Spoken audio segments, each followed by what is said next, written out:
ndababwira ikindi gitangaza nabonye. Ndabashimire cyane umukuru w'inama nshingamateka nabo bakorana n'umukuru w'inama nkenguzamateka nabo bakorana. Harateye igihe bavuga ngo tubona umenga ntituriko turafasha leta vye leta nkozi uko twumva umenga tworeza kwa kandi ntimureza bagakiko mbona turiko turakorana. Nukuvuga bafise ishaka ridasanzwe ngo kugira bafate umugongo koko nibo baserukira abenegihugu batagiye imbere abenegihugu ntiboje imbere. Ni ngaho rero nabo ndabakengurukira cyane kuko abenegihugu ntibari kugamburuka batabonye abari imbere yabo bagamburuka kuko umwe ruva umukuru gakwira igihugu cyose.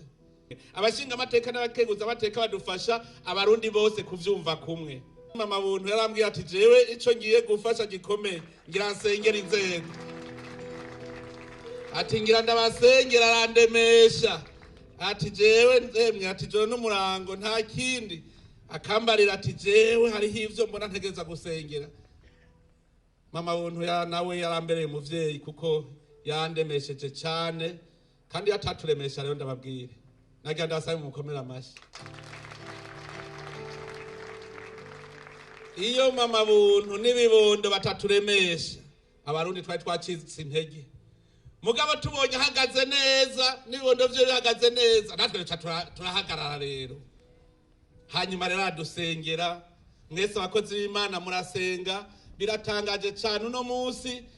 Ubu mu vyo gusenga ntitugicanamwo ngo nabanaka ni banaka.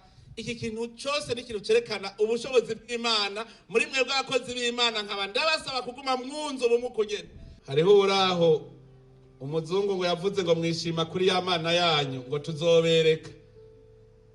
Yabivuze uko nyene abibwira umushingamateka we wacu uwo murundi bahuriye hari Burayi ngo mwishima kuri ya Mana yanyu ngo tuzobereka. Abimba rero aciye mvuga nti turatsinze. Ariza vuga uko naciye ntariko oya ntimugira neza ntumpenze. Yabivuze uko nyene ngo nukuri kw'Imana sinurahirira ubusa. Yabivuze ntusangwa yabivuze turatsinze kuko Imana ntiyemera kumaramara, ntiyemera kwizira ryayo ritukwa. Aha rero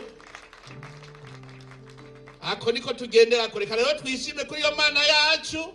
Hanyuma rero uwiyemera arazoza turariko afise indi Mana iruti yiwacu.